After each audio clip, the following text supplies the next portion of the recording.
اعوذ باللہ من الشیطان الرجیم بسم اللہ الرحمن الرحیم.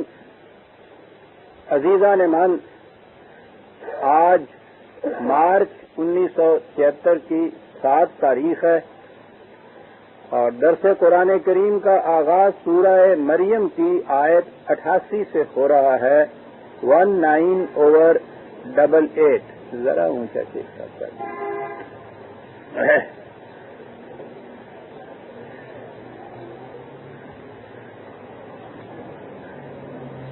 سورہ مریم کے شروع میں بھی حضرت عیسیٰ علیہ السلام کے متعلق گفتگو کی گئی تھی اور اس کے بعد اب ہم سورت کی آخری آیات پر پہنچ رہے ہیں. تو اس میں بھی قرآن کریم نے پھر سماعت کیا ہے ان کے بنیادی عقائد کو. عیسائیت کا بنیادی عقیدہ، ان کی ساری تعلیم کا نقطہ ماسکہ یہ ہے کہ نجات اعمال کے بدلے میں نہیں ہو سکتی، نہ ہوتی ہے. پھر یہ بھی نہیں ہے کہ انسان بہرحال کوئی جرم کرے ہی تو پھر ہی نجات کا سوال پیدا ہو. انہوں نے کہا کہ سوال ہی نہیں. ہر انسانی بچہ اپنے اولی ماں باپ کے گناہ کی آلائش ساتھ لے کر پیدا ہوتا ہے. لہذا پیدائش کے ساتھ یا یہ کہے کہ دنیا میں نے کوئی گناہ نہیں کیا تو پھر میری نجات ہو جائے گی، یہ بات ہی نہیں ہے. وہ تو پہلے سے اپنے ساتھ لے آتا ہے وہ آلائش. تو اب اس آلائش کے ساتھ کرنے کا ایک طریقہ یہ تھا کہ اچھا بھائی ہم یہاں کوئی نیک کام کریں گے، اس سے یہ دھل جائے گا داغ، یہ دھبا. انہوں نے کہا کہ نیک کام سے تو یہ دھل ہی نہیں سکتا، یہ تو وہ سیاہی ہے جو بس ایک دفعہ لگ گئی ہو، تو دھلنے کا سوال نہیں ہے اس کا. تو پھر سوال پیدا ہوا کہ پھر کیا کیا جائے. پیدا ہوئے تو اپنی ذمہ داری نہیں تھی میری کہ وہ گناہ کی علائش ساتھ آئی. اس کے بعد میرے اختیار میں نہیں کہ اس کے دھبے کو دھو ڈالوں اور اس کے بعد اس کو ساتھ لے کے جاؤں تو جہنم میں چلا جاؤں. تو انہوں نے کہا کہ نہیں، درمیان میں ایک راستہ ہے، اسے اختیار کیا جائے گا نا، اور وہ ہے حضرت مسیح علیہ السلام کے کفارے پر ایمان. گویا یہ ہے وہ چیز عیسائیت کی بنیاد جس پہ ہے. اسی کو قرآن کریم نے پچھلی آیت میں یہ شفاعت کے لفظ سے کہا تھا اور میں نے پورا درس اسی پہ صرف کیا تھا کہ اس کے معنی قرآن کی روح سے کیا ہے. یہ جو تصور ہے نا کہ کسی کی وساطت سے، کسی کی انٹرسیکشن سے، کسی کے درمیان میں آنے سے، کسی کے کفارے سے، کسی کی وجہ سے انسان کی نجات ہو جائے، یہ قرآن کے بنیادی تعلیم کے خلاف ہے. اور اسی کا جواب پچھلی آیت میں دیا گیا تھا کہ سوال ہی نہیں پیدا ہوتا کہ کسی دوسرے کی مداخلت سے، سفارش سے، اس کے اعمال کے بدلے میں کسی دوسرے کی نجات ہو جائے. یہ جو کفارے کا عقیدہ تھا، اس کی بنیاد کیا تھی؟ پھر بنیاد اس کی یہ تھی کہ وہ جو شخص جس نے جان دی ہے اپنی نوع انسانی کے نجات دہندہ ہونے کے لیے، وہ کوئی عام مخلوق نہیں تھی، کوئی عام شخصیت نہیں تھی. یہ اتنا بڑا کام جو تھا اس کو سر انجام دینے کے لیے تو کوئی غیر معمولی شخصیت ہونی چاہیے تھی. تو حضرت عیسیٰ علیہ السلام کے متعلق پھر یہ بنایا، غیر معمولی شخصیت قرار دینے کے لیے عیسائیت نے 2 چیزیں اس کے لیے وضع کی. ایک تو یہ کہ وہ بن باپ کے پیدا ہوئے، یہ ایک ایکسپشن چیز ہو گئی، منفرد چیز ہو گئی، کوئی دوسرا ہے ہی نہیں اس مقام پہ. اور دوسرے یہ کہ وہ صلیب تو انہوں نے دیا تھا لیکن وہ وفات نہیں انہوں نے پائی، زندہ آسمان پہ اٹھا لیے گئے خدا کے ہاں سے. یہ دوسری منفرد چیز ان کے لیے ہوئی. وہ پوری کائنات میں یہ نوع بشری کے اندر یہ خصوصیتیں جو 2 ہیں، انہوں نے کہا یہ تھی ان کے لیے منفرد شخصیت.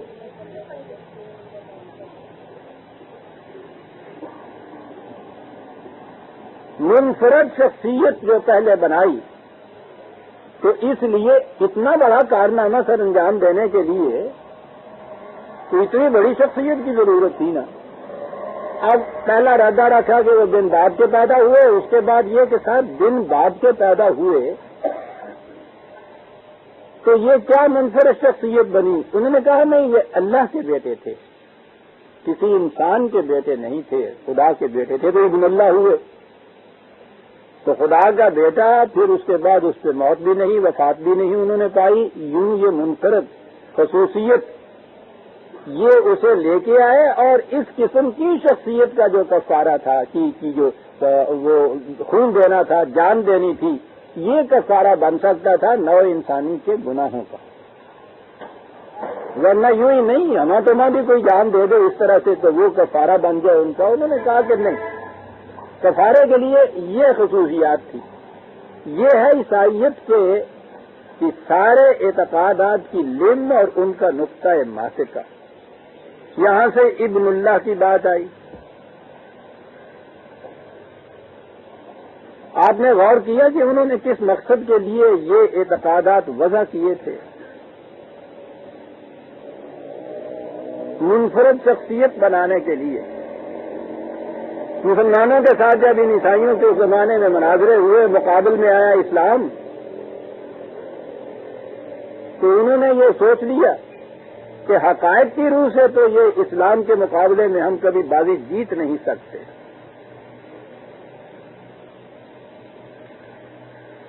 اگر یہ منفرد خصوصیت جو ہے حضرت عیسیٰ علیہ السلام کی، اس کا انہیں قائل کرا دیا جائے تو اس کے بعد پھر مقابلے میں یہ جب اپنے رسول کو لائیں گے تو ان میں تو یہ خصوصیت نہیں ہے.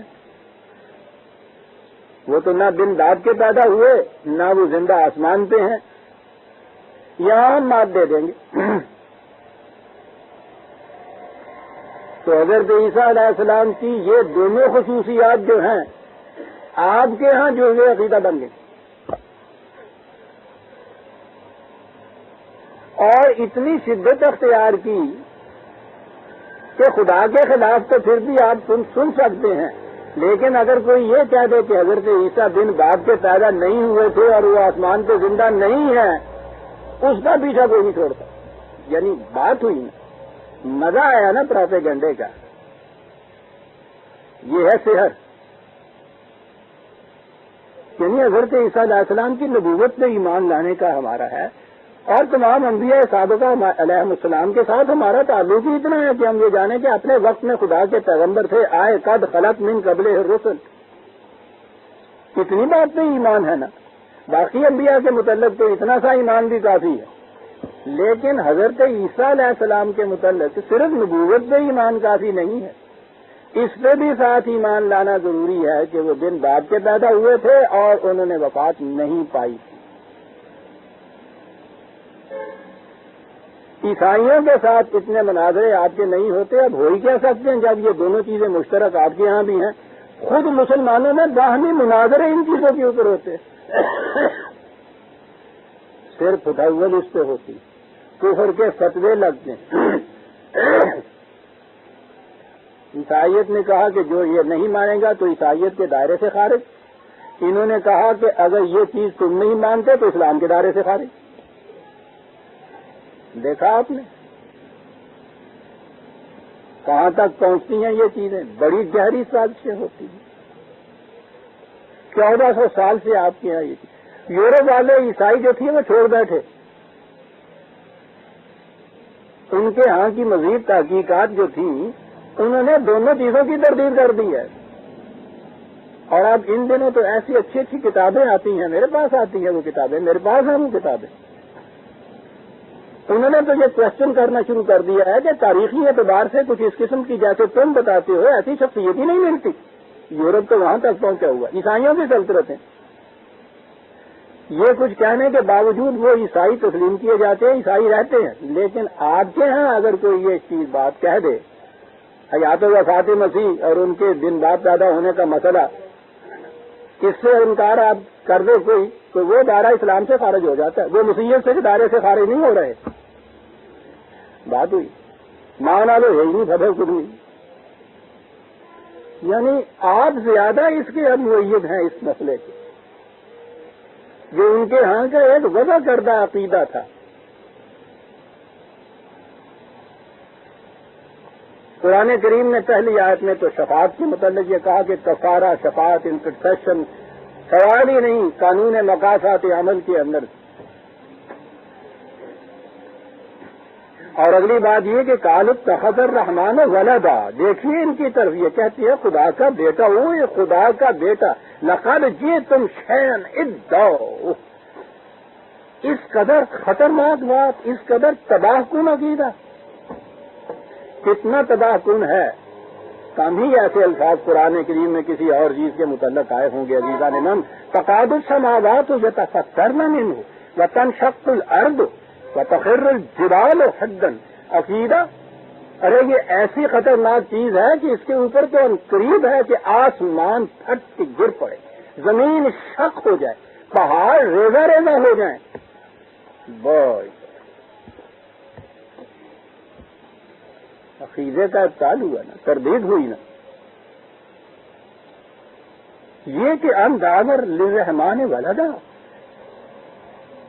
خدا کے ہاں بیٹے کا عقیدہ، ایسا خطرناک عقیدہ بتایا ہے قرآن نے کہ اس عقیدے کی روح سے آسمان سنے تو گر پڑے، زمین شق ہو جائے، پہاڑ ریزہ ریزہ ہو جائے.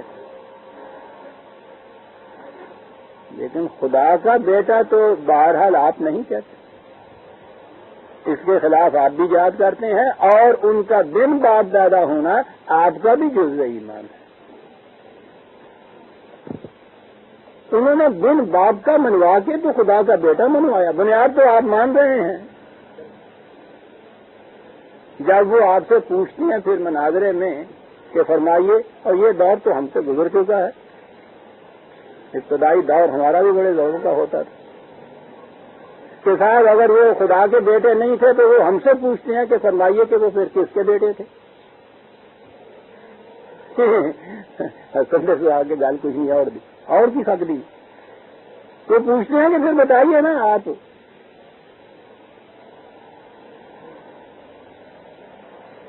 بنیاد تسلیم آپ کر رہے ہیں، اس کے اوپر کی جو سپر اسٹرکچر ہے اس پہ ان کے ساتھ آپ لڑائی جھگڑا کر رہے ہیں، ڈانگوں چھوٹے ہونڈے. بنیاد تسلیم ہے آپ کو بھی. پھر ان کی منفرد الوہیت جو کہا جاتا ہے ہمارے ہاں، ان کے ہاں کا ڈیوینٹی اس کی، تو اسے وہ کہتے ہیں کہ صاحب یہ ڈیوائن خدا کی یہی ایک صفت ہے نا کہ اسے موت نہیں آتی. جی ہاں، حضرت عیسیٰ علیہ السلام کیا وفات پا گئے کہ جی نہیں پا گئے، تو پھر یہ خدائی صفت نہیں تو اور کیا ہے. ابن اللہ کی بنیاد وہ تسلیم آپ کر رہے ہیں، الوہیت کی خصوصیت کہ وہ موت نہیں آتی خدا کو. یہی کہتے ہیں نا حی قیوم ہے لا یموت، وہ اس میں موجود ہے. الوہیت مسیح آپ تسلیم کر رہے ہیں.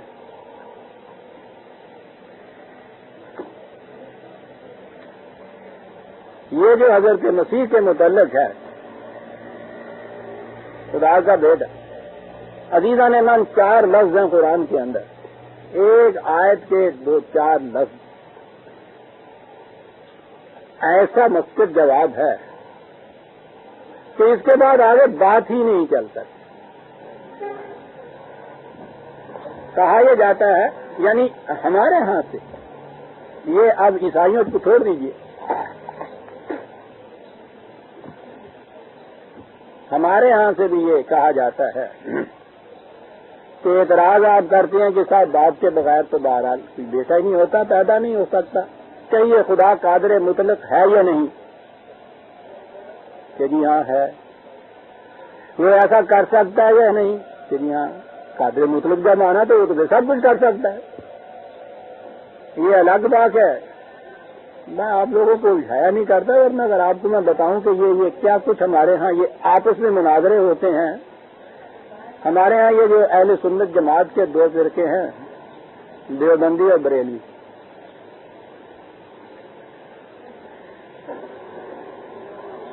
قادر مطلق ہونے کے خدا کے ان کے ہاں بات سے چلا کرتی ہے.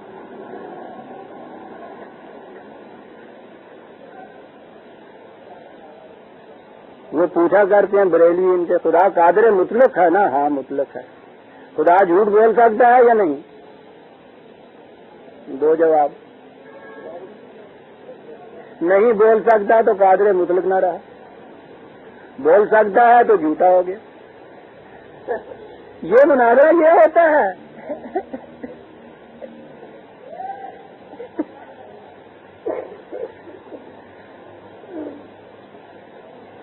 وہ جو دعویٰ کیا تھا نا بیوی نے عدالت میں کہ یہ مجھے پیٹتا رہتا ہے،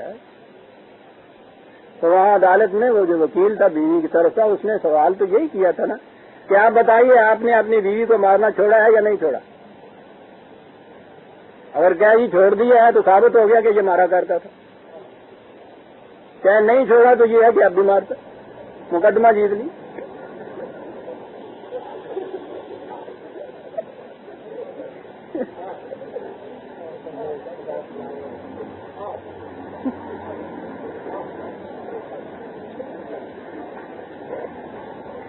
عمر گزر گئی ہو. خود یہ جو آپ کے سامنے بیٹھا ہوا ہے وہاں سے یہ سن کے آ کے سارا وقت باقی اسی سوچ میں غرق رہنا کہ اس کا جواب کیا دیا جائے. جب کوئی بات کسی طرح سے بنا لی جائے سوچی جائے تو پھر چیلنج دے دینا کہ اب آئیے آپ مقابلہ کریں گے. انہوں نے ہو جی کو تو ڈال دینی، یعنی کوئی کام ہی نہیں کر دیتا. انہوں نے ایسا الجھایا ہے اس قوم کو انہوں نے اس میں کہ کسی اور کام جوگے رہے ہی نہیں ہے. الجھایا ہوا سب اس کے ساتھ. بتائیے قادر مطلق ہے یا نہیں؟ سنیے عزیزان من، آئیے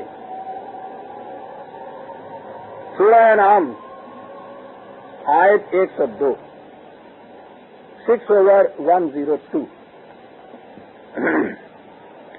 بدیع السماوات والارض، قادر مطلق ہونے کی پہلی چیز.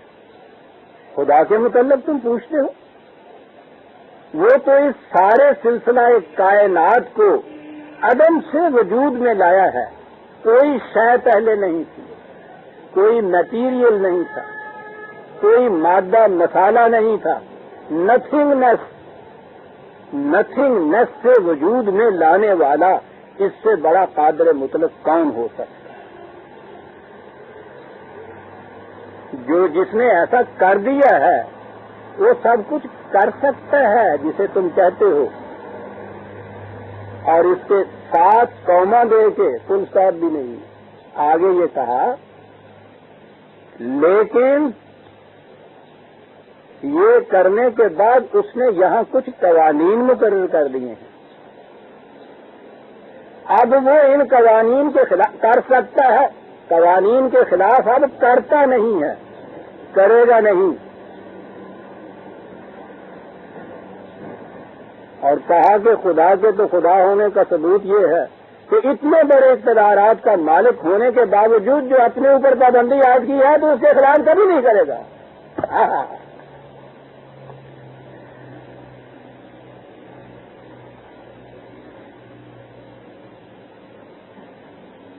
اور اگلا جو میں نے کہا ہے کہ اسی سانس میں قومے کے بعد کہا بدیع السماوات والارض.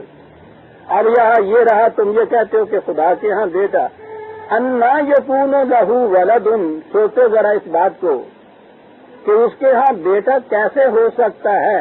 ولم تکن لہ صاحبۃ، اس کی تو بیوی نہیں ہے. جو نتھنگ نیس سے کائنات وجود میں لا سکتا ہے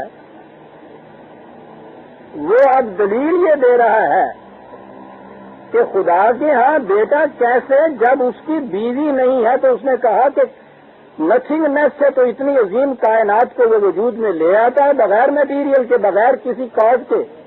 لیکن جب اس نے خود یہ طے کر دیا کہ یہاں اولاد جو ہے مرد اور عورت کے اختلاط سے ہوگی تو یہ قاعدہ اپنے اوپر بھی منتخب کر لیا. میں تو ہوں، اللہ میاں تو ہے، اللہ کی بیوی نہیں ہے. تو کہا بیوی نہیں ہے تو بیٹا کیسے؟ یعنی عزیزہ نے من 4 لفظوں کے اندر وہ دلیل دی ہے جس کی توڑ نہیں، جس کی کاٹ نہیں ہے. صاحب بدیع السماوات والارض ہے، قادر مطلق ہے تو ایسا ہے. اور اس کے بعد قانون جو اپنے وضع کرتے ہیں اس کی پابندی کی کیفیت یہ ہے کہ یہ سب کچھ کرنے کے باوجود اب یہاں اگر بیٹا یا پیدا ہوگا آگے بچہ تو وہ مرد اور عورت کے اختلاط سے پیدا ہوگا. اور چونکہ خدا کے ہاں بھی بیوی نہیں ہے اس لیے اس کے یہاں بیٹے پیدا ہونے کا سوال ہی نہیں ہے. یہ خلاف قانون خدا بندی ہوگا جو وہ نہیں کرتا, وہ جو نہیں کرے گا قادر مطلق ہونے کے باوجود. اور عزیزان من, دلیل کو, اسی دلیل کو الٹا دیجیے. اگر مرد کے بیوی کے بغیر, عورت کے بغیر تنہا مرد کے ہاں نہیں ہو سکتا بیٹا یا اولاد, تو مرد کے بغیر تنہا عورت کے ہاں کیسے ہو سکتا ہے؟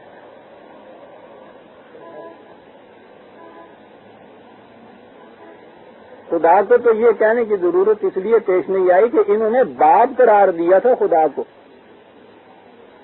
اس لیے انہوں نے کہہ دیا کہ باپ مجھے قرار دیتے ہو تو بیٹے کے لیے تو بیوی کی ضرورت ہے. اگر یہ اسے خدا کو ماں کہیں قرار دیتے تو وہ یہ دلیل دیتا کہ کیسے ہو سکتا ہے, میرا تو خاوند نہیں ہے. یہ انہوں نے اس کے متعلق کیونکہ نہیں کہا تھا اس لیے یہ کہنے کی ضرورت نہیں تھی, دلیل تو یکساں ہے. اگر عورت کے بغیر مرد بچہ نہیں پیدا کر سکتا تو مرد کے بغیر عورت بھی بچہ نہیں پیدا کر سکتی. یہی تو دلیل دی ہے, باوجود ہے کہ خدا بدی السماوات والارض ہے.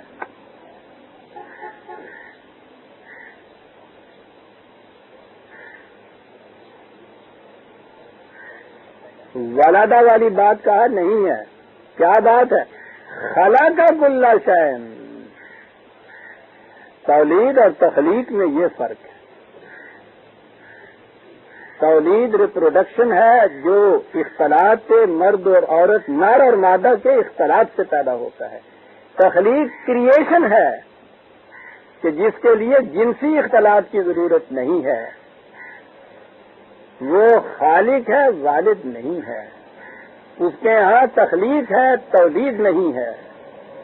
تولید کے لیے ایک جنس کے ساتھ دوسری جنس کا ہونا ضروری ہے, تخلیق کے لیے یہ ضروری نہیں ہے.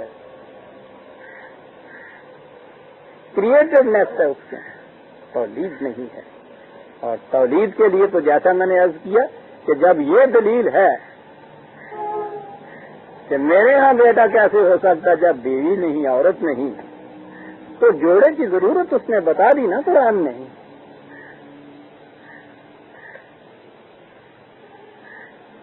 تو اسی جوڑے کے بغیر صرف عورت سے کس طرح سے پیدا ہو اگر مرد نہیں ہے؟ قرآن نے بتا, دو لفظوں میں عزیزان مان, اس کے بعد گنجائش ہی نہیں.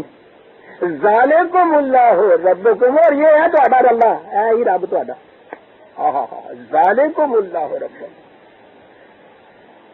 لا الہ الا ہو. اقتدار اتنا بڑا, خالق کل شیء فاعبدوہ, اس رب کی مفہومیت اختیار کرو. دیکھ لیا پھر آپ نے کہ وہ کیسا رب ہے, ذالکم اللہ.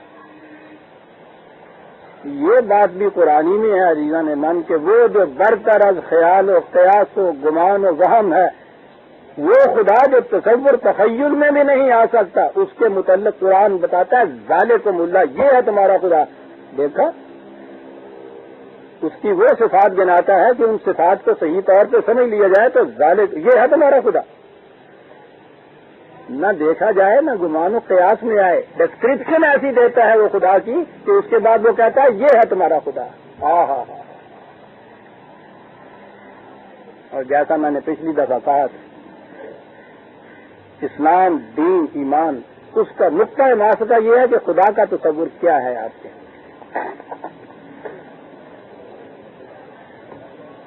خدا کے نہ ماننے والے تو دنیا میں بہت کم ہوتے ہیں. اگرچہ آج کل بہرحال ایک راؤ چلی, انہوں نے انکار کیا, کوئی زیادہ تعداد ہو گئی ہے کمیونزم کی وجہ سے, ورنہ دنیا میں خدا کو سب مانتے اور اہل کتاب تو بہرحال خدا کو مانتے. لیکن خدا کو کیسا مانتے ہیں؟ وہ خدا کو اپنے تصور کے مطابق مانتے ہیں. قرآن کریم نے اہل کتاب یہود و نصارہ ان سب سے خاص طور پہ کہا ہے کہ ایمان لاؤ خدا پر. یعنی وہ تو کہیں گے کہ صاحب ہم تو خدا کو مانتے ہیں, اور اس سے کون انکار کر سکتا ہے؟ تو خدا کو مانتے ہیں, ان سے کہا جاتا ہے خدا پر ایمان لاؤ. اس کے معنی ہوئے کہ قرآن ان کے ایمان کو، ایمان باللہ کو، خدا پر ایمان تسلیم ہی نہیں کرتا. کیوں نہیں تسلیم کرتا؟ نام کے اعتبار سے تو وہ خدا پہ مانتے ہیں، خدا کو ان صفات سے نہیں مانتے جو قرآن نے بیان کی ہیں، جو خود خدا نے اپنے متعلق بیان کی ہیں. تو خدا کو ذالکم اللہ جسے قرآن نے کہا ہے نا کہ یہ ہے تمہارا خدا، یہ جو تمہارا خدا ہے اس پہ ایمان لانا ایمان باللہ کہلائے گا. اپنے طور پہ خدا مان لینا ایمان باللہ نہیں کہلائے گا.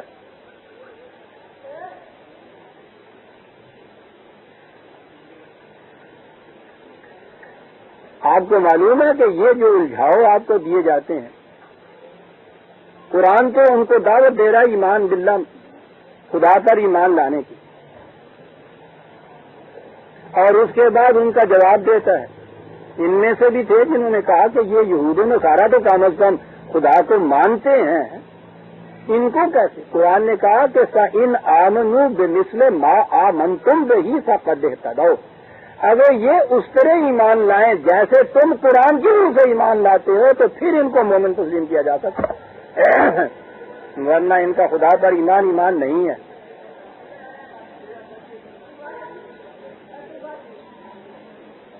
لیکن آپ ان کو خدا پر ایمان تو ضرور ان کا تسلیم کرتے ہیں. یہ مسلمانوں کی کیفیت دیکھیے، وہی پروپیگنڈے ان کے، ان کو مانتے ہیں یہ بھی کہ خدا پہ ایمان رکھتے ہیں. بس اتنا سے ہی فرق ہے کہ یہ رسالت محمدیہ صلی اللہ علیہ وسلم پر ایمان نہیں رکھتے، خدا پر ایمان رکھتے ہیں. قرآن انہیں دعوت دے رہا ہے خدا پر ایمان لانے کی، یہ کہتے ہیں خدا پہ تو ایمان رکھتے ہیں. پتہ یہ پروپیگنڈا کیوں ہوا کہ یہ سارے خدا کو ماننے والے ہیں. آج کی صبح کے اخبار میں یہ بات آئی، اور آئی تھی اس سے کوئی 10 برس پہلے کی بات، 10-15 برس.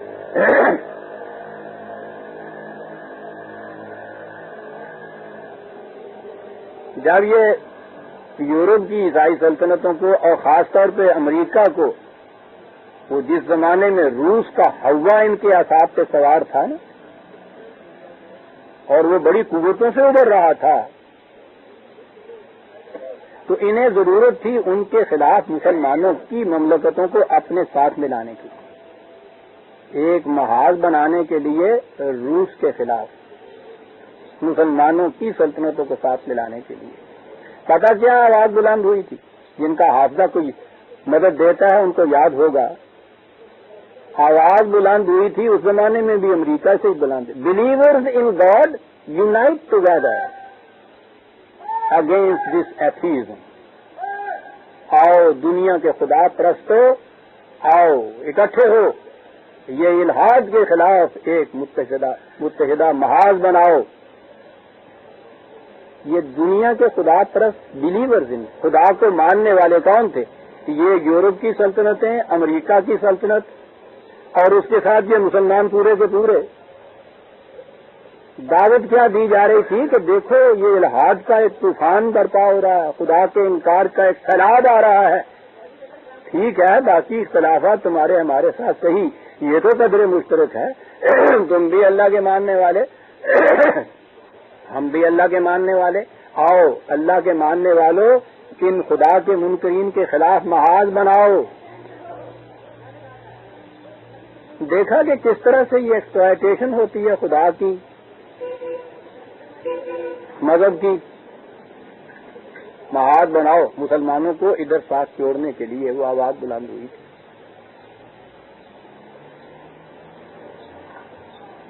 یعنی خود مسلمانوں کے خلاف عیسائیوں کی یہ سلطنت ایک جتھا اور محاذ بنائے ہوئے ہیں، کہیں ابھرنے نہیں دیتے، جینے نہیں دیتی یہ سلطنتیں ان کو. اور ان کے خلاف جو دشمن اٹھا ہے اس کی مدافعت کے لیے، کینن فوڈر بنانے کے لیے مسلمانوں کو اپیل کی جا رہی ہے ان کے لطیف جذبات کی کہ دیکھیے تمہارے خدا سے الحاد کا ایک محاذ بن، اٹھو محاذ بناؤ ان کے خلاف، آؤ خدا کے ماننے والوں.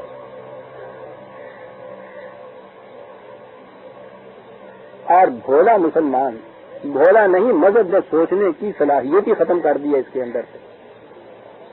کسی نے ان سے یہ نہیں پوچھا یا کہا نہیں کہ بھائی کوئی اور وجہ بتائیے اکٹھے ہونے کی، محاذ بنانے کی. ہم تو تمہیں مانتے ہی نہیں ہیں خدا کے ماننے والے. قرآن ہمارا کہتا ہے کہ تم نہیں خدا کے ماننے والے، ہم کیسے مانے؟ بالکل نہیں. سب نے کہا ٹھیک کہتے ہیں. عزیزان من، وہ اگر درمیان میں سے میں نکال دیجیے تو میں عرض کروں، جہاں تک مجھے یاد پڑتا ہے صرف طلوع اسلام کی ایک آواز، میری آواز. آپ کو یاد ہوگا کہ میں نے مسلسل اس کے اوپر لکھا. قرآن کی روح سے یہ بتایا کہ قرآن مانتے ہی نہیں ان کو خدا پر ایمان لانے والے. یہ ہمیں اپنے ساتھ ملا کے ہمیں بھی اسی قسم کا خدا ماننے والا بنانا چاہتے ہیں جیسا یہ خدا کو خدا ماننے والے ہیں. اور سارا مقصد یہ ہے کہ روح کے خلاف ایک محاذ بنانا ہے انہوں نے. میں نے کہا سیاسی تقاضوں کے اعتبار سے سوچیے، اور میرٹ اس بات کو تو اور ہے. اس بات پہ نہ آ جائیے، ایکسپلائٹ کر رہے ہیں آپ کے ان جذبات کے ساتھ. کون سنتا تھا؟ اس سیرت کانگریس کے اندر جو منعقد ہو رہی ہے آج کل، میں نے کہا نا کہ آج کے اخبار میں وہ یہ چیز ہے. یہ مستشرقین بھی خیر سے تشریف لائے ہوئے ہیں. ان میں ایک مستشرق منٹگمری واٹ کا جو خطبہ ہے، جو اس نے مقالہ پڑھا ہے، اس کا کچھ جسٹ آیا ہے آج صبح کے اخبار میں، اور اس میں اس شخص نے یہی بات کہی ہے کہ ہم خدا کے ماننے والے جو یہاں اکٹھے ہوئے ہیں، آپ بھی ہم بھی، یہ سب یہ امت واحدہ ہیں، خدا کے ماننے والے. آؤ ہم اکٹھے ہو جائیں الحاد اور بے دینی کے سیلاب کو روکنے کے لیے. وہی چیز یہ ہیں وہ مقاصد جن کو لے کے یہ تو چوکتے نہیں نا کسی جگہ بھی. آپ کی سیرت کانگریس کے اندر وہ تشریف لائے، آپ کا پورا مجمع وہ موجود ہے. 100 سے زیادہ اکٹھے ہیں مندوبین، کوئی کہتے ہیں 43 اسلامی مملکتوں کے نمائندے. اس پورے کے پورے انہوں نے اجتماع کے اندر اس شخص نے یہ کہا ہے، ایک شخص نے نہیں کہا اس کے اوپر کہ ہم آپ کو خدا پرست نہیں مان سکتے. تعریف ہو رہی ہے کہ ہاں صاحب دیکھیے خدا کے ماننے والے خدا کے خلاف ایک سیلاب کے خلاف ایک محاذ بنا رہے ہیں. سیرت کانگریس عزیزان من، یوں آپ کو ایکسپلائٹ کیا جا رہا ہے. پہلے دن سے عیسائیت نے، یہودیت نے تو اتنا ہی کچھ رکھا، اور وہ ایسا بنا دیا معاذ اللہ اپنے رسول کے مقابل میں آپ کے رسول کو. وہ ایک ہی روایت کافی ہے کہ حضور در معراج میں تشریف لے جائے، اور وہاں اللہ تعالیٰ نے حکم دیا 50 نمازیں روز کرنے کا، اور آپ اس کو تحفہ لے کے واپس تشریف لے آئے. اور خوشی خوشی حضرت موسیٰ علیہ السلام نے پوچھا تو آپ نے کہا کہ اللہ تعالیٰ نے مجھے یہ تحفہ دیا ہے کہ امت کے لیے 50 نمازیں روز ضرور کی ہیں. کہنے لگے ہو کیا کہہ رہے ہو، 50 نمازیں نہیں پڑھی جائیں گی؟ پھر جاؤ خدا کے یہاں بدلواؤ اس کو، اس خدا کے ہاں جس نے یہ کہا ہوا لا تبدیل لوگ میں لا مبدل لکلمات اللہ، ہماری بات میں تبدیلی نہیں ہو سکتی. انہوں نے کہا کہ ہولی کا اگلی ایسی کرا کے دسیں گے. سوچیے عزیزان من، یہ آپ کے سایہ ستہ کی روایت، بخاری کی روایت، اصالن کتب کی روایت. آپ تشریف لے گئے، آدھی رہی، پھر آ گئے. حضرت موسیٰ پھر کہہ رہے ہیں کہ جاؤ، اب بھی نہیں، پھر گئے، پھر آئے، پھر گئے، 5 تک آئے. پھر بھی انہوں نے کہا کہ نہیں یہ بھی زیادہ نہیں پڑھی جائے گی. انہوں نے کہا کہ مجھے اب بار بار جاتے شرم آتی ہے. یہ تصور ذرا رکھیے، پہلے تو آپ کے خدا کا تصور کہ اس خدا نے جس نے فرض کی اس کو نہیں ہے پتا کہ نہیں پڑھی جائیں گی. ہمارے دیں کہ چل گیا جو چل گیا، نہیں تو بدل دیں گے. معاذ اللہ. تو اس کے مقابلے میں آپ کے رسول، سوچیے عزیزان من کتنی گہری سازشیں ہوتی ہیں. اپنے رسول کے مقابلے میں یہ رسول آپ دیکھتے ہیں کیا نظر آتے ہیں. مقصد کس نے مقصد معاذ اللہ جو بابا نہیں پڑھی جائیں گی، اور وہ آپ چل پڑتے ہیں، بار بار جاتے ہیں. آپ کے تصور کا وہ خدا جس پہ ایمان لانے کے لیے آپ انہیں دعوت دیتے ہیں، کل کو کہیں گے نا کہ اس خدا پہ ایمان لانے کو دعوت دیتے ہیں. آپ کا رسول جس کی رسالت کے ایمان لانے کے اوپر آپ دعوت دیتے ہو، کہا کہ یہ رسول ہی ہے نا. کہ اگر ہمارے ہمارے رسول راستے میں نہ مل جاتے اتفاق سے اور وہ یہ کچھ نہ کراتے تو پوچھتے مسلمانوں سے کہ پڑھتے 50 نمازیں روز، اور جو آخر میں بھی ہمارے رسول نے کہا تھا کہ یہ بھی نہیں پڑھی جائے گی، ٹھیک تھا یا نہیں؟ یہ ہے عزیزان من جو آپ کے خلاف ثابت ہے۔ یہود نے تو یہ کیا، نصارہ یہ کر رہے ہیں کہ وہ خصوصیت کبریٰ جو اپنے رسول کی انہوں نے منوائی تھی آپ کا جزو ایمان بنا دیا انہوں نے۔ اب رہا یہ ابن اللہ ہونے کی بات، آپ تسلیم کر رہے ہیں۔ خدا ایک ہی دلیل قرآن میں اندر آئی، جواب نہیں، اس کے باوجود آپ مانتے چلے جا رہے ہیں۔ ٹھیک، دیتا رہے وہ دلیل۔ یہ وہ عقیدہ تھا جیسا میں نے ابھی عرض کیا ہے قرآن کریم کی روح سے، جس سے کہا کہ یہ عقیدہ آسمان ٹوٹ کے گر پڑے، زمین شک ہو جائے، پہاڑ ریزہ ریزہ ہو جائیں، اس عقیدے کے تابع ٹھیک ہے وہ ہو جائیں۔ کہا کہ جی ہم ابن اللہ تھوڑا کہتے ہیں، ہم تو یہی کہتے ہیں نا کہ بن باپ کے پیدا ہوئے۔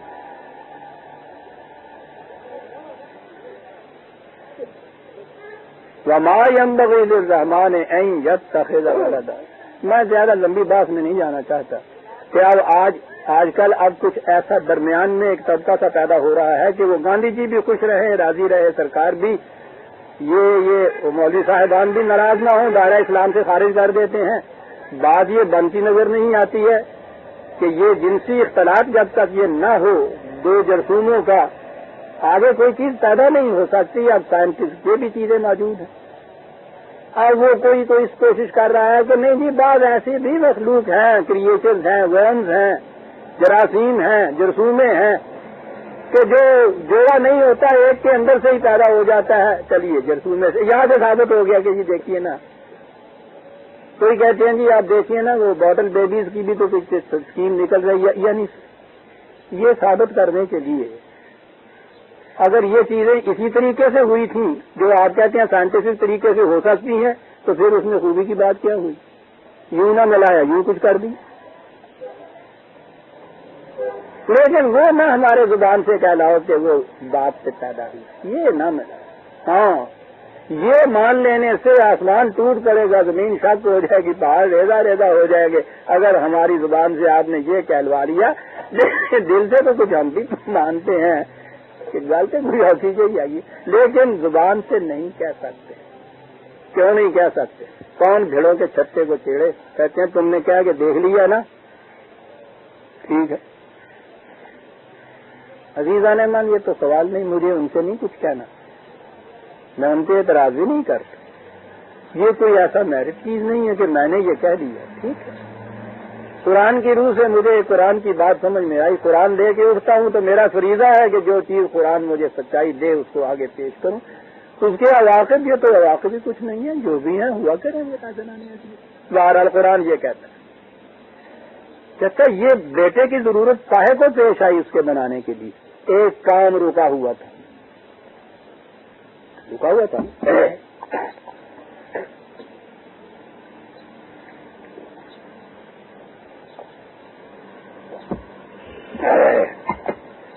کیا کام رکا ہوا تھا؟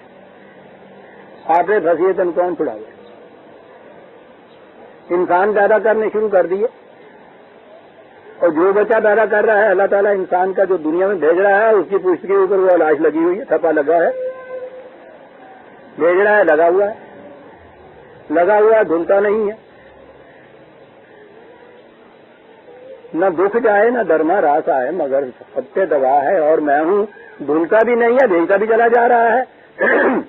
جب یہ مرتے ہیں وہ جہنم میں چلے جا رہے ہیں۔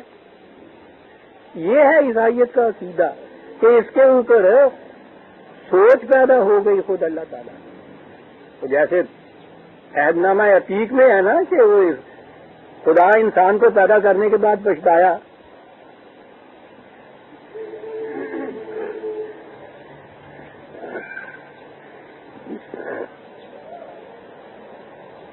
کہ یہ کیا ہو گیا۔ اسی طرح وہ یہ کہتے تھے کہ یہ جو سلسلہ ہوا کہ انسان پیدا بھی ہوتے ہیں وہ بھی نہیں بند کیا جا سکتا، پیدا ہوتے ہیں گناہ گار، گناہ دھل نہیں سکتے، مرتے ہیں تو گناہوں کی وجہ سے جہنم میں دیکھنا پڑتا ہے، تو علماء نے یہ کہا کہ یہ ساری مخلوق جو پیدا کیے جا رہا ہوں وہ تو جہنم میں چلی جائے گی، کہ جنت کے اٹھے کے لے دے دیں گے۔ یعنی عیسائیت کا یہ ہے کہ قول، یہ ہے مذہب عزیزان من۔ بچے بھی ہنسیں جس بات کو سن کے، میرے سامنے بچے ہنس رہے ہیں، کیا کیا جائے؟ معاذ اللہ معاذ اللہ، ان کے ہاں یہ عقیدہ ہے کہ پھر باپ بیٹے نے آپس میں مشورہ کیا، بیٹے نے پوچھا ہونا کہ ابا جی تھی آج ہم سوتے ہوئے کیوں بیٹھے ہیں؟ معاذ اللہ معاذ اللہ، انہوں نے دسا کہ بیٹا ایک ایسی مصیبت پھنس گیا ہے حل کوئی نہیں لبدا، گل دا حل انہیں کیا ہونا کہ پتر سارے واسطے ہوں گے، میں حل دیتا ہوں، اور وہ یہ حل تھا کہ میں جاتا ہوں، میں اپنی جان دیتا ہوں، تھی کوئی بہانہ ہی لبنا نا انہوں نے بخشن کا جڑا کر بیٹھے ہو تو ٹھیک ہے، پھر کہنا کہ صاحب میرے اکلوتے بیٹے کا خون جو ہے اس کی خون بہا، اس کی قیمت اتنی ہے کہ میں اس کی قیمت اسی طرح ادا کر سکتا ہوں کہ جو اس چیز کو ماننے والے ہوں ان کو میں جنت میں بھیجتا چلا جاؤں۔ صاحب انہوں نے کہا یہ تجویز بیٹے نے کی، ہونا کیا ہونا اشکے بلیا جیوندا رہو۔ یعنی یہ تھا بقول عیسائیت کے رکا ہوا کام خدا کا، جس کے لیے یہ طریقہ تجویز ہوا، یہ سوچنا پڑا قرآن یہ کہنے کے بعد ما ینبغی، کیا بات ہے، ضرورت ہی نہیں تھی اس کو، شاعن شان ہی نہیں، غالب خستہ کے بغیر کون سے کام بند ہے، ضرورت نہیں تھی۔ تم کہتے ہو کہ خدا کا ایک کام رکا ہوا تھا، ان کل من فی السماوات والارض الا آتی الرحمن عبدا، کام رکا ہوا، کائنات کی پستیوں اور بلندیوں میں جو کچھ بھی ہے وہ تو ہمارے ہی پروگرام کی تکمیل کے لیے سرگرم عمل ہے۔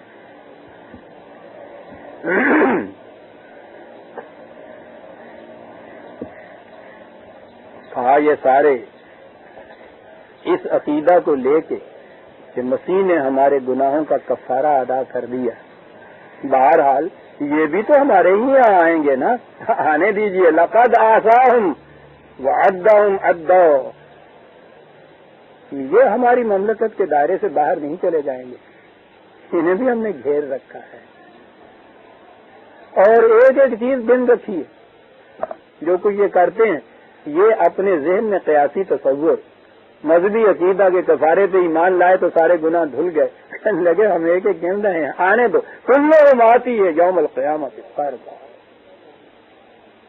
سب حاضر ہوں گے اس عدالت کے اندر، اور اس انداز سے فردا کہ ان کے یہ جن کے کفارے میں یہ کہتے ہیں کہ ہم بخشے چاہیں گے وہ بھی ساتھ نہیں ہوگا، وہ بھی ساتھ نہیں ہوگا اس وقت۔ اس لیے ان سے کہہ دو کہ نجات کا یہ طریقہ نہیں ہے، نجات کا طریقہ ہے ان الذین آمنوا وعملوا الصالحات سیجعل لهم الرحمن ودا، جیسا قرآن ایمان کہتا ہے ایمان ایسے لو، جنہیں وہ عمل صالح کہتا ہے وہ کام کرو۔ اب یہ سوال جو پیدا ہو جائے گا کہ صاحب ایک متحدہ محاذ اتنا بڑا بنا دیا جائے گا، اگر ان کو آپ نے کہہ دیا کہ تم تو ہم میں سے نہیں ہو، ہم الگ ہیں، تو پھر ہمارا مددگار کون ہوگا، پھر لوگ ہماری طرف آئیں گے کس طرح سے؟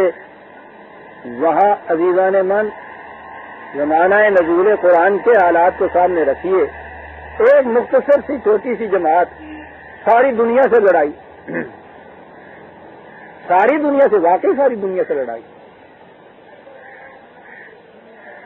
وہ جو مدینے کے انصار کا ایک گروہ حضور کو دعوت دینے کے لیے آیا تھا کہ قریش نے یہاں اتنا تنگ کر رکھا ہے تو کوئی بات نہیں، ہمارے ہاں کے حالات مساعد ہیں، آج وہاں تشریف لے چلیے، تو آپ نے ان سے اقرارنامہ لیا تھا اور انہوں نے کہا تھا کہ ہم آپ کی حفاظت کریں گے، تو ان کا ایک بڑا نمائندہ وہ کھڑا تھا دروازے میں، یہ جو جاتے تھے نا ہاتھ پہ ہاتھ رکھ کے، آپ کے زمانے میں ہوا کرتا تھا، تو وہ جو کرتے تھے تو اس نے کہا تھا کہ یہ ہاتھ میں ہاتھ رکھ کے بیعت کرنے والوں یا ضمانت دینے والوں، سوچ بھی لیا ہے کہ کیا کرتے ہو؟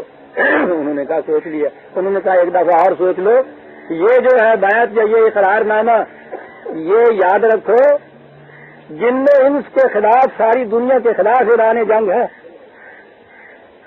قوت ہے اس کے برداشت کی، تو پھر یہ ہاتھ پہ ہاتھ رکھو، چھوٹی سی بات نہیں کر رہے تم.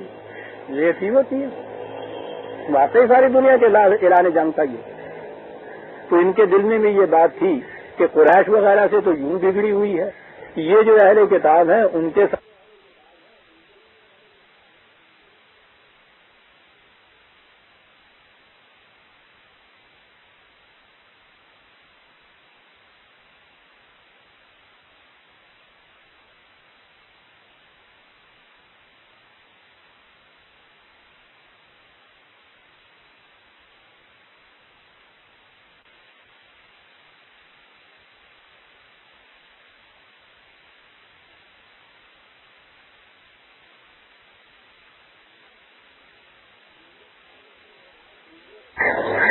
قوت ہے اس کے برداشت کی، تو پھر یہ ہاتھ پہ ہاتھ رکھو، چھوٹی سی بات نہیں کر رہے تم.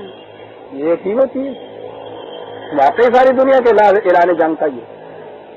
تو ان کے دل میں بھی یہ بات تھی کہ قریش وغیرہ سے تو یوں بگڑی ہوئی ہے، یہ جو اہل کتاب ہیں ان کے ساتھ یہ کہہ کے کہ تم بھی خدا پرست نہیں ہو، ان سے بگاڑ لی جائے تو تم ہار رہ جائیں گے. کہا ڈرو نہیں، سَيَجْعَلُ لَهُمُ الرَّحْمَٰنُ وُدًّا. تم یہ نظام قائم کر کے دیکھو کس طرح دنیا خود کھینچی چلی آئے گی اس کی طرف. يَدْخُلُونَ فِي دِينِ اللَّهِ أَفْوَاجًا. ابتدا میں مشکلات تو آئیں گی، ضرور آئیں گی، آتی ہیں. دنیا کے خلاف اعلان جنگ، ہر شخص، ہر عقیدے، ہر اہل مذہب کے خلاف، ان کے عقائد کے خلاف اعلان جنگ. لیکن کہا کہ یہ تھوڑے سے صبر سے کام لو، اگر تم استقامت دکھاؤ تو ایسے حالات پیدا ہو جائیں گے کہ دنیا کھینچی چلی آئے گی. یہ نظام قائم کس طرح سے ہوگا؟ فَإِنَّمَا يَسَّرْنَاهُ بِلِسَانِكَ لِتُبَشِّرَ بِهِ الْمُتَّقِينَ وَتُنذِرَ بِهِ قَوْمًا لُبًّا. آخری آیت آگے عزیزان من میں کہا کرتا ہوں نا کہ ہر صورت کی آخری آیت جو ہے اس کے اندر ملخص خلاصہ آ جاتا ہے، تب کر کے رکھا جاتا ہے وہ جو پہلے ساری چیزیں کہی ہوئی ہوتی ہیں. یہ ہے وہ قرآن. پہلی چیز تو یہ ہے بلسان کا، تیری زبان میں، اس لیے کہ رسول اپنی قوم کی طرف سب سے پہلے آتا ہے، اسی کی زبان میں اس کی وحی آنی چاہیے. قرآن کریم نے بار بار یہ کہا ہے بلسان کا، تیری زبان میں اسے ہم نے نازل کیا ہے. ضمن یہ بات کیونکہ لسان کا آ گیا ہے، زبان ایک واحد تفصیلہ ہے. آپ کو معلوم ہے کہ یہاں کیا کیا عروبوں کی چیزیں آتی ہیں ساری. آپ نے طلوع اسلام میں دیکھا ہوگا، شاید پچھلا طلوع اسلام تھا جس میں عنوان تھا کہ اب قرآن کی باری آئی. درس میں شخصیات تو نہیں جاتا، لیکن جب کوئی چیز حقائق کی آتی ہے تو بات کہنی پڑتی ہے. تو اس میں آپ نے دیکھا ہوگا مودودی صاحب نے اب یہ نیا شیشہ چھوڑا ہے کہ قرآن در حقیقت 7 زبانوں میں نازل ہوا تھا. زبانوں میں خدا نے نازل کیا تھا 7 زبانوں میں. رسول اللہ صلی اللہ علیہ وسلم کو یہ ملا تھا 7 زبانوں میں. انہی زبانوں میں حضور نے آگے دیا تھا یہ قرآن. حضرت عثمان کے زمانے تک یہ 7 زبانوں میں قرآن تھا. اس کے اوپر پھر ذرا آپس میں جھگڑے ہونے لگے. 7 مختلف قرآن ہو گئے نا جی. یعنی جس الگ زبان میں جب ہوتی ہے تو وہ تو الگ کتاب ہوتی ہے نا. تو اس میں پھر اختلافات پیدا ہوئے. عزیزان مان وہ مضمون میرا نکال لیجئے، اس کے اندر اقتباس موجود ہے، ان کی تحریر موجود ہے، ترجمان القرآن کے اندر لکھا ہوا ہے. یہ اختلافات پیدا ہوئے. اختلافات مٹانے کے لیے حضرت عثمان نے کیا کیا رضی اللہ تعالیٰ عنہ؟ 6 زبانوں والا قرآن جو تھے ان کو تو جلا دیا اور 1 زبان والا باقی رکھا. معاذ اللہ. تو کس کی اتھارٹی سے؟ خدا نے نازل کیا 7 زبانوں میں، رسول اللہ صلی اللہ علیہ وسلم نے دیا 7 زبانوں کے اندر. انہیں کہاں سے یہ اتھارٹی مل گئی؟ اور کس اتھارٹی کے ماتحت؟ یہ اس زبان والا رکھا، باقی 6 زبانوں والا جو تھا اس والا کیوں رکھا؟ کہ جی یہ ان کی اپنی زبان میں تھا۔ قریش تھے نا یہ، حضرت عثمان بھی یہ قریش کی زبان میں تھا۔ تیرے نشتر کی زد سریانے کیسے ناتوار کرتے ہیں۔ عزیزہ نے مان دیکھیے کون کون نہیں اس لپیٹ میں آ جاتا۔ خدا نے شائع کیا 7 زبانوں میں، کچھ پتہ نہیں کہ بعد میں اس میں تو اس کی وجہ سے اختلاف پیدا ہو جائیں گے۔ خدا پہ اس کے رسول نے دیا 7 زبانوں کے اندر، آپ نے بھی نہیں یہ احساس کیا، آگے بھی چلا۔ حضرت عثمان کے زمانے میں رضی اللہ تعالیٰ عنہ ان کو یہ بات پیدا تھی، وہی تو نہیں آتی تھی۔ 7 منزل من اللہ قرآن تھے موجود، یہ کس کی اتھارٹی اور سند یا حکم کے مطابق 6 کو ان میں سے الگ کر دیجیے، ایک رکھا۔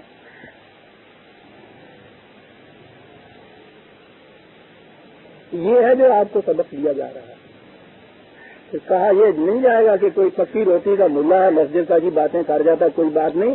وہ جن کے متعلق یہ چیز کہی جا رہی ہے کہ وہ امام ابن تیمیہ امام احمد بن حنبل کے مقام کے ہیں، یہ ان کے ہاں کا ان کے متعلق کہا گیا۔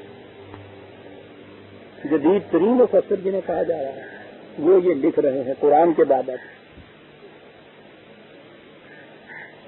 وہ ایک جو تھا جی یہ قرآن باقی رکھا۔ اور عزیزان من لمبی بات کی ضرورت ہی نہیں۔ قرآن کریم کے متعلق قرآن کریم میں متعدد مقامات پہ ہے لسان کا لفظ ہے، سی لسان عربی مبین، لسان تو ذات کا سیدھا ہوتا ہے، جمع آنی تھی تو الفنا تو آتا ہے، اس کے اندر آیا کچھ نہیں، کہیں نہیں کہ قرآن میں لکھا ہو کہ 7 زبانوں میں ہم نے مختلف یسرنا ہو بے لسانے کا، یہاں بھی تو لسان ہی ہے، کہتا رہے قرآن۔ عزیزان من آپ تو کہتے ہیں 7 زبانوں میں، قرآن عربی زبان میں، قرآن نے کہا ہے کہ عربی زبان میں ہے، خود عربی زبان میں ایک ایک لفظ کے لیے 100 لفظ ہوتے ہیں، مرادف جس کو یہ لوگ کہتے ہیں۔ قرآن میں جو عربی زبان کا لفظ آیا ہے اس کی جگہ عربی زبان کا دوسرا لفظ رکھ دیا جائے، وہ بھی خدا کا قرآن نہیں رہتا۔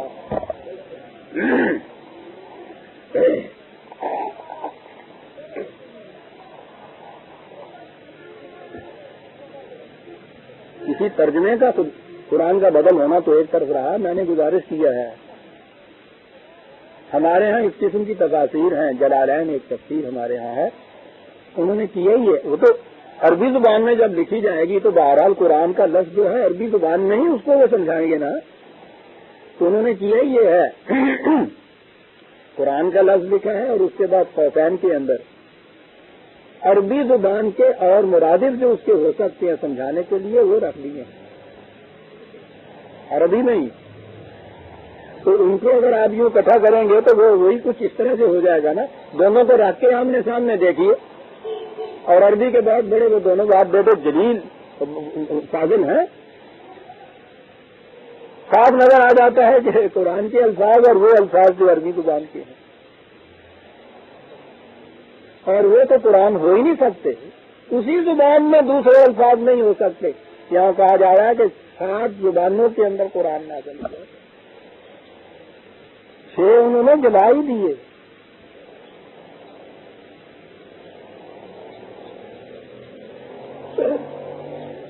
اپنی ہی کاش سے اپنے ہی فیصلے کے مطابق ایک رکھا ہوگا، نہیں وہی تو آتی نہیں۔ یہ لسانے کا بات یہاں سے آئی، لتبشر بہ المتقین وتنذر بہ قوما لدا، یہ جماعت مومنین جو ان صداقتوں کو لے کے اٹھی ہے اور ابتدائی زندگی کے اندر بڑی دشوار گزار منزلوں میں سے ان کو گزرنا پڑتا ہے، ان کو کہہ دو گھبراؤ نہیں، بشر خوشخبری دے دو موسم خزاں میں آنے والی بہار کی۔ وہ کہیں گے کہ نہیں صاحب ہمیں تو سوکھی ہوئی ٹہنیاں لکڑیاں نظر آتی ہیں، نہ کچھ سبز پتا ہے، نہ کچھ پھول ہے، نہ کچھ ہے۔ کہا کہ ایمان بالغیب لگاؤ، ان ٹہنیوں کے اندر سب کچھ پوشیدہ ہے، اب یہ غیب میں ہے، کل ہی مشہود ہو کے سامنے آ جائیں گے.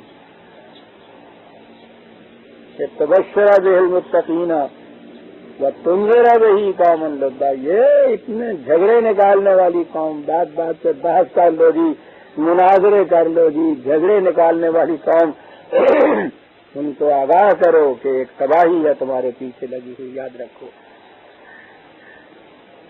یوں بات سمجھ میں ان کے نہ آئے تو ان سے کہیے آؤ، تاریخ تو تمہارے سامنے ہے نا، ان اقوام سابقہ کی تاریخیں تو تمہاری اپنی کتابوں کے اندر بھی لکھی ہوئی ہیں.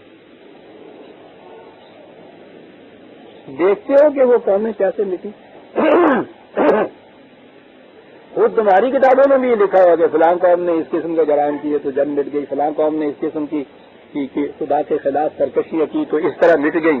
اسے تو تم مانتے ہو نا، تو سوچو تو صحیح. قوم ما اہلکنا قبلہم من قرن، ہم نے ان سے پیشتر کتنی قومیں تھیں جن کو ہلاک کر تباہ کر دی. ان سے کہو کیا الفاظ ہیں عزیزان من، بات تو اتنی بھی کافی تھی کہ من قرن، ہر زمانے کے اندر قوم اٹھی، اس کو تباہ کر دیا. تم بھی جانتے ہو کیسے تباہ ہوئی ہیں عزیزان من. آخری آیت ہے سب تباہ دینے والی. حال تو حصہ منہم من احد، کیا ان میں سے کوئی بھی تمہیں محسوس طور پر نظر آتی ہے کہ نہیں؟ غیر مرئی افسانے تو ان کے ہو سکتے ہیں.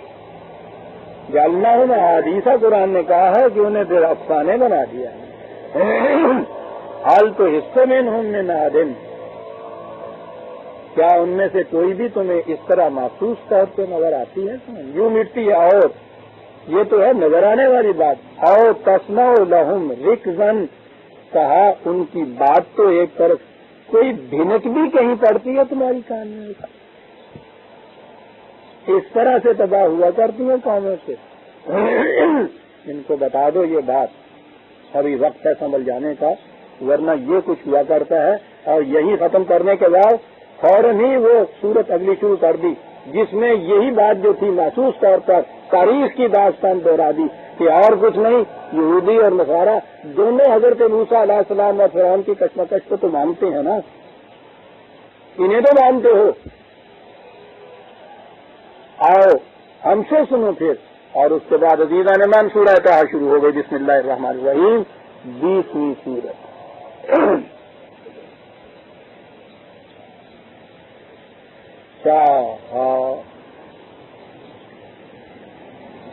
یہ حروف مقطعات کے متعلق تو میں نے کئی دفعہ واضح کر دیا ہے کہ عربی زبان میں یہ قاعدہ تھا کہ یہ ایبریویشن کے اعتبار سے حروف کو لایا کرتے تھے الفاظ کے لیے. جیسا ہمارے ہاں بھی انگریزی زبان میں RSVP تو لکھتے ہیں نا. جواب سے مطلع فرمائیے جس کا ترجمہ ہو گیا ہے. مجھے جی سے جیسے پیچھے لکھا جاتا ہے PS، خط لکھنے کے بعد لکھ دیتی ہیں PS، پوسٹ اسکرپٹ جس کا انگریزی میں کہتے ہیں ترجمہ. وہ اصل میں انگریزی زبان کے وہ الفاظ میں حرف نہیں ہے، وہ پنجابی ہی تھے. اور ہمارے یہاں پیچھے سوجی PS.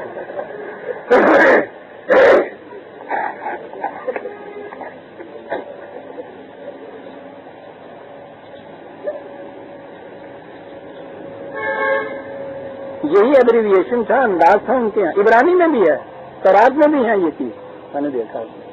اور آج عبرانی کی تو خیر نہیں، عربی میں جو تھی اس میں بھی یہ انداز تھا سیمیٹک قوموں کا. تو یہ کرتے تھے. اور عربوں کے ہاں تو ان کے شاعر سے پوچھو نہیں کہ انہی اشارات و کنایات سے نروس سے کہاں بات پہنچا دیتے تھے. قرآن چونکہ ان کی زبان میں شائع ہوا، اسلوب بھی انہی کا ہے. اور میں نے جہاں تک اس کو سمجھا وہ یہی ہے کہ خدا ہی کی جو صفات بیان ہوئی ہیں انہی کی کسی نہ کسی ایک صفت کے یہ حروف جو ہے ان کو قرآن دے کے آتا ہے.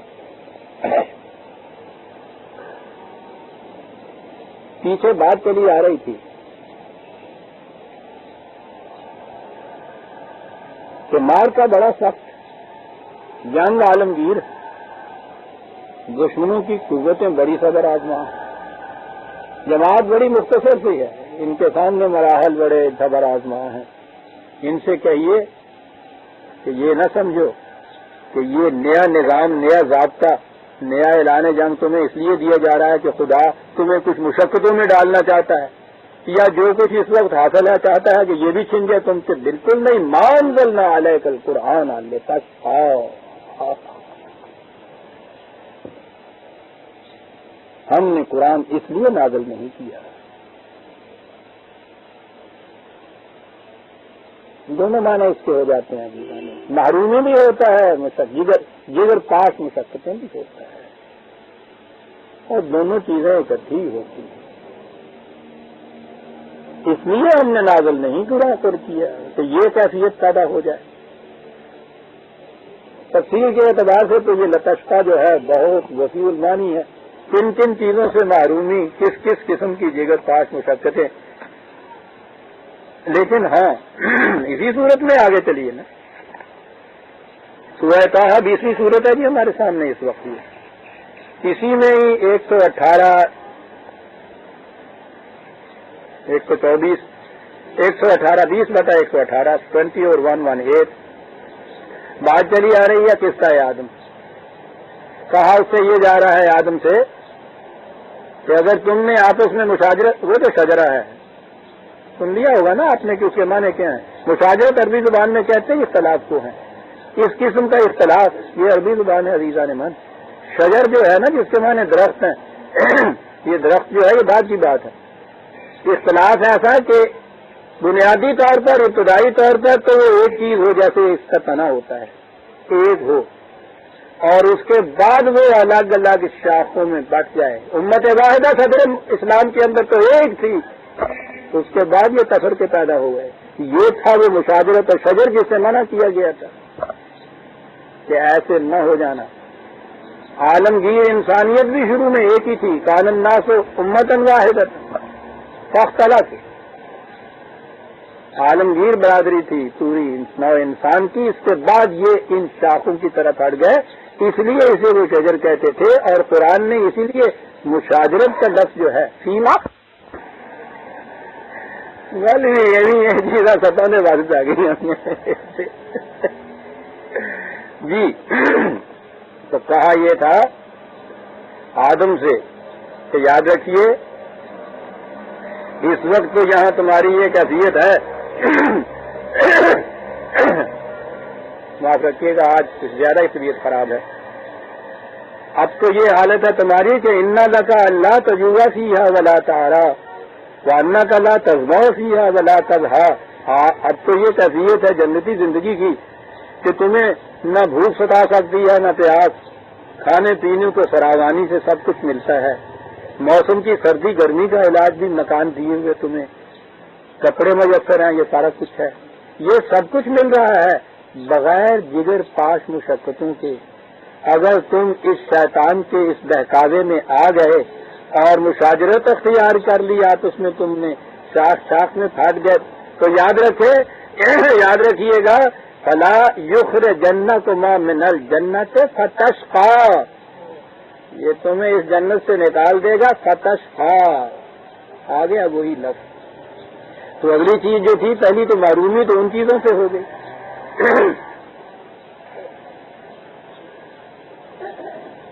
اور پھر زندگی کا مقصد ہی یہ رہ جائے گا. اور تینوں چیزیں اس نے گنائی ہیں نا، روٹی کپڑا مکان. اسی دھندے کے اندر سے وہ رجحان ہو جائے کرے گی. زندگی کے بلند خوشگواریوں اور مقاصد جو ہیں اس سے اسی طرح سے تم محروم رہ جاؤ گے کہ انہی کی جگر پاک مشقتیں اس سے فرصت ہی تمہیں ملے گی کسی دوسری طرف. یاد رکھنا اس کے بہکاوے میں نہ فتشقى. اور اس سے دیکھیے 124ویں آیت میں ہے اعلان ہوا تو اس کے بعد مایوس ہوا یہ آدم. آپ کو تو اب پتہ ہے نا کس کا آدم قرآن میں نہایت تمثیلی انداز میں ایک استعارت بات بیان. وہ تمہاری میری داستان ہے. وہ آدم کی نہیں آدمی کی سرگزشت ہے. جسے ہم آدمی کہتے ہیں وہ آدم کہتا ہے. مایوس ہوا کہ کیا اس کے بعد یہ ابدی محرومی ہوگی ہمارے لیے یا کوئی صورت ہوگی اس سے نکلنے کی، پھر سے اس جنت کھوئی ہوئی جنت کو حاصل کرنے کی. کہا نہیں، تم نے چونکہ اپنی غلطی کا اعتراف کر لیا ہے اس لیے تم میں اصلاح کی گنجائش ہے. فمن اتبع ہدایا، جو میری رہنمائی کا اتباع کرے گا، فلا یضل، نہ تو اس کی محنتیں رائے گا جائے گی، ولا یشقا، وہی لفظ آ جائے گا۔ اور اس کے خلاف دیکھیے یشقا کا مفہوم کیسے واضح ہو رہا ہے۔ وہاں وہ تھا نا کہ وہی نہ بھوک کی پریشانی ہوگی، نہ پیاس کی، نہ کپڑے کی، نہ مکان کی۔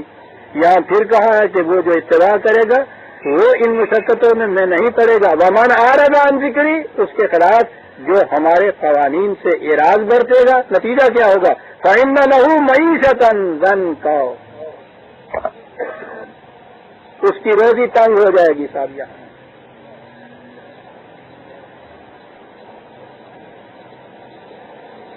ہمیں پھر سبزیاں دے کے سلا دیا جاتا ہے، نہیں کوئی بات نہیں، یہاں تنگ ہو جائے گی 4 دن کی یہ زندگی، دہاڑے بھی کٹ لو جیسے کٹتی ہے، آگے چل کے تو پھر راضی عیش کرتا ہے نا، وہ جنت تمہارے لیے ہوگی۔ عزیزان من، یہ آدھی آیت پڑی ہے میں نے ابھی، فإن له معیشۃ ضنکا، روزی تنگ ہو جائے گی۔ ونحشرہ یوم القیامۃ اعمى، جس کی یہاں روزی تنگ ہو جائے گی وہاں بھی اندھا ہی اٹھے گا۔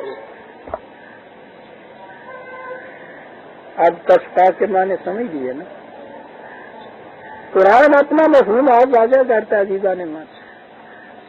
محاورہ عرب، یہ دیکھیے کہ لفظ عرب استعمال کیسے کرتا ہے، قرآن نے مختلف مقامات پہ اس کی تشریح کیسے کی ہے، قرآن واضح ہو جاتا ہے۔ انزلنا علیک القرآن لتشقی، پھر آ گیا میں اسی سورہ طٰہٰ کی دوسری آیت کے اوپر جہاں سے بات چلی تھی۔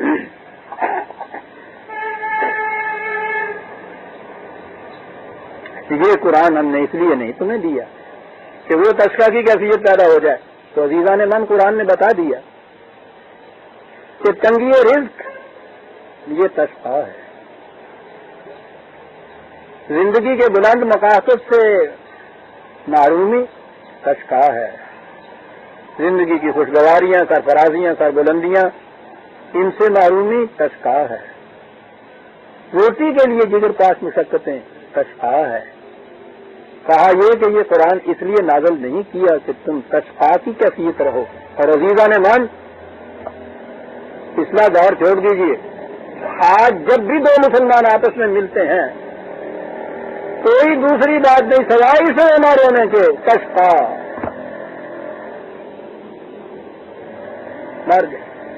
تو بھائی کبھی ملیا کرو، بابا ملنا کی ہے، روٹی کا ٹنڈا ہے ہو گیا ہے، نہیں لگن دین تشقی،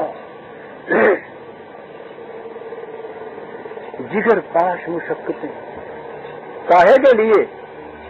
میں جو کہا کرتا ہوں، گڑا بھی دن بھر مشقت کرتا ہے، اس کے پیچھے چلنے والا، اس کا چلانے والا لادو جو ہے، تمہار جو ہے، وہ بھی دن بھر مشقت کرتا ہے، دونوں یکساں ہوتے ہیں اس اعتبار سے، جتنا وہ چلتا ہے اتنا یہ چلتا ہے۔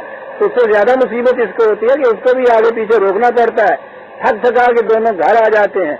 گھر آنے کے بعد گدھے کا تشقی تو ختم ہو جاتا ہے کہ اس کے گھاس کی ذمہ داری اس پہ ہے، اور اس کا تشقی شروع ہو جاتا ہے کہ گدھے کا گھاس بھی لائے، اپنے اور بچوں کے لیے روٹی بھی کہیں سے لائے، پھر منہ تیرا اور کھوتے نظر گھر کیا تشقی۔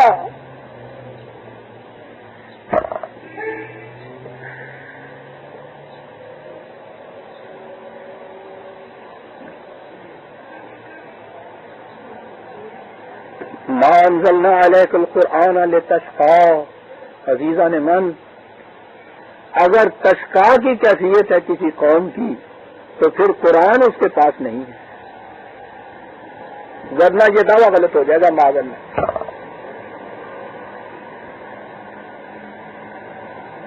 عربی جاننے والے جانتے ہیں یہ جو اندازہ نا، ما انزلنا علیک القرآن، اس لیے اس کے لیے یہ نازل ہی نہیں ہوا کہ یہ کیفیت پیدا ہو جائے۔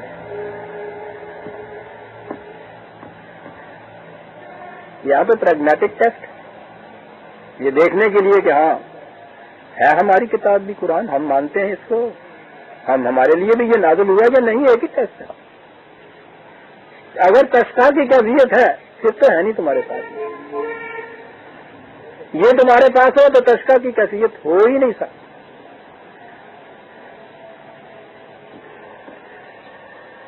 لیکن ہے پھر اس کے بعد شرط ایک، الا تذکرۃ لمن یخشی،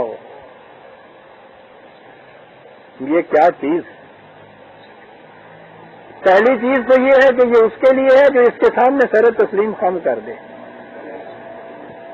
خشیت جس کو ہم کہتے ہیں نا، خشیت باری تعالیٰ، اور اس کے معنی یہ ہوتے ہیں کہ بیٹھا ہوا ہے، کانپ رہا ہے، رو رہا ہے، کر رہا ہے، ڈر رہا ہے۔ ڈر کا تو سوال نہیں ہے عزیزہ نے، یہ تشقا ہوتا ہے کہ ایسا نہ کرنے سے کہیں ایسا نہ ہو جائے، اس کو کہتے ہیں خشیت کے بعد۔ کہ یہ جو احساس ہے کہ اگر قرآن کے مطابق زندگی نہ گزاری تو تشقا ہو جائے گا، کہا جس کو یہ احساس ہے اس کی کیفیت یہی نہیں ہے کہ اس کو یہ صرف روٹی ہی ملے گی۔ ہمارے ہاں تو ذکر کے معنی وہ ذکر ہے نا، کچھ خفی کچھ جلی، پھر اس کا نتیجہ قلب چلتا ہے، پھر اس کا نتیجہ اخبار میں آ جاتا ہے کہ جی رات اچھا بھلا سویا، صبح انتقال فرما گئے، ہارٹ فیل ہو گیا۔ قلب چلتا ہے نا اس طرح۔ ذکر یہ سمٹ کے آ گیا ان کے ہاں۔ ذکر کے معنی ایک ایسی چیز جو ہر وقت سامنے رہے، ہر وقت سامنے رہے، اور کاہے کے لیے سامنے رہے؟ یہی بات نہیں، سامنے رہنے کے لیے تو ہر چیز رہے گی صاحب۔ ذکر وہ کہتے تھے اس چیز یا اس پروگرام کو، اس نصب العین کو جو شرف اور عزت کا باعث بنے۔ قرآن کریم میں یہ ہے کہ ہم نے قرآن نازل کیا ہے جس میں تیرے اور تیری قوم کا ذکر ہے۔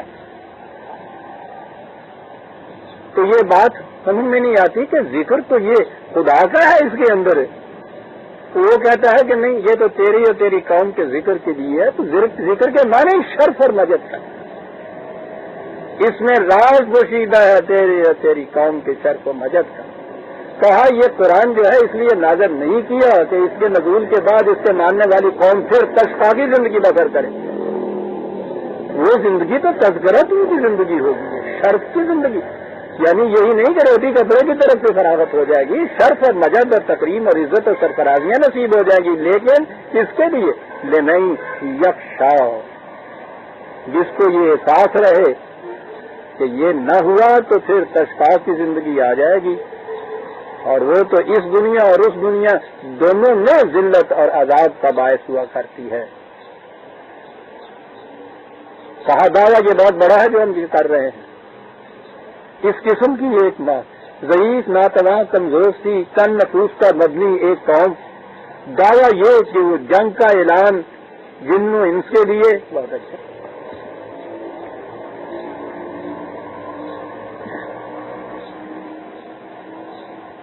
ہاں ہاں، خاک ماں خیزت کے سازد آسمان دیگرے، کیا بات ہے، یہ کر جاتا ہے۔ میری مٹی یہ ہوا کے زور سے اڑ رہی ہے کہ ایک نیا آسمان پیدا کر دوں۔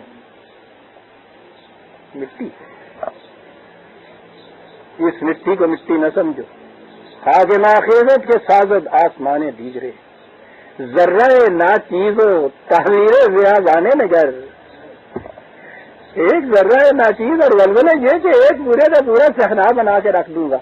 کہا کہ یہ قوم اپنے دل میں یہ نہ سمجھ لے کہیں کہ صاحب یہ اتنی بڑی چیز کہہ دی گئی ہے۔ کہا تمہیں معلوم ہے کہنے والا کون ہے؟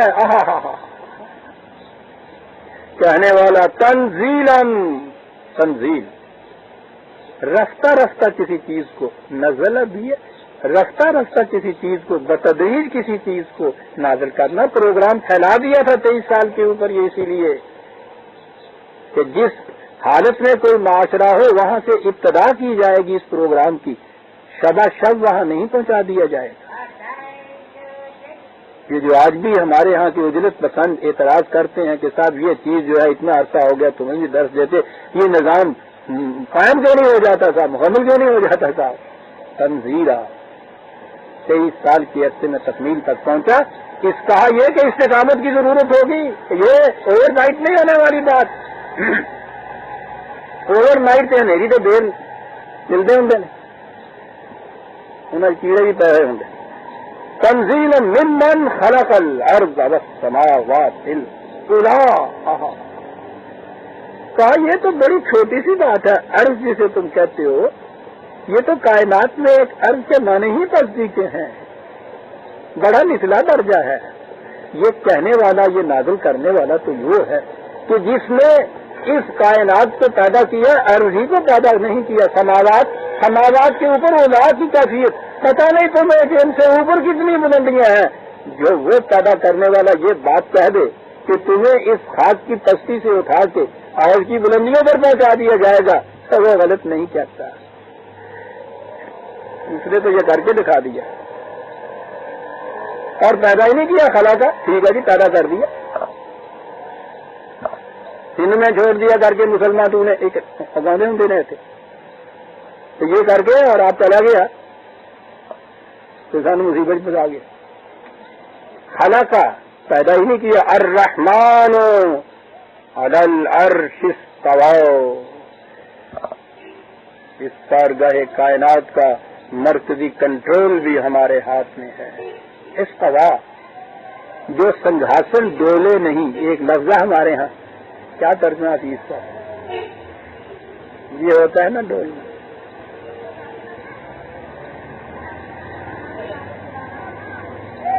استوا کی کیفیت وہ ہوتی ہے جسے بیلنسڈ کہتے ہیں, ڈولے نہیں. عرش کے معنی سنگھاسن کے ہوتے ہیں. اقتدار کا مقام, تخت جسے ہمارے ہاں کہتے ہیں, مرکزی کنٹرول. ہاں وہ اس عرش کے اوپر ہے جو ڈولتا نہیں ہے. کیا خوبصورت الفاظ عزیزہ نے من کیا جاتے ہیں, ڈولنا نہیں ہے. بیٹی اب تو نہیں سی بہتی موٹروں میں آتے تو ہم کہتے بہتی ڈولی کی جاتی ہوں اور ہم کا دکھ کوئی جاتی ہوں کوئی تو دیکھنے بھی نہیں ہوں گے ڈولیاں.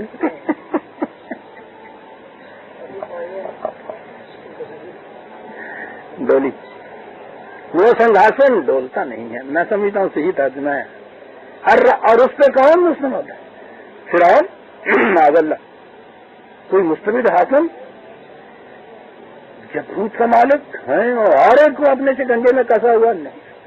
اس پہ الرحمن, رحمتوں کو بانٹنے والا, بلا مزد و معزز ہمارے نشو و نما دے کے اس قابل کرنے والا کہ پھر تم خود کما سکو. رحیم نہیں کہا. رحیمیت کی صفت وہ ہوتی ہے جو مسلسل چلتی جائے. وہ چیزیں ہیں جن کو انسان کے اختیار میں نہیں دیا گیا, اور جو اس قسم کی چیزیں ہیں کہ جب تک اختیار نہیں ہے اس کا, دانت نہیں تب دودھ دیا, تو وہ تو اختیار کی بات نہیں تھی نا, وہ دیا. یہاں تک کی بات جو ہے رحمانیت, وہ یہ دے گا. آگے جب چلو گے تو سامان تو سارا وہ ہم پہنچائے گا, اور اس کے بعد پھر اس سے حاصل تمہیں کرنا پڑے گا. قرآن اس لیے دیا گیا ہے. اور یہ سارا کچھ جو ہے پھر آگے کہا خلا کا.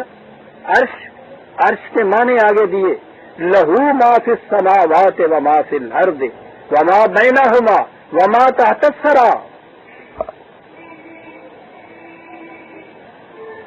کائنات کی پستیوں اور بلندیوں میں یہ جو قرے نظر آ رہے ہیں, لہو اسی کے پروگرام کے لیے سرگرم عمل.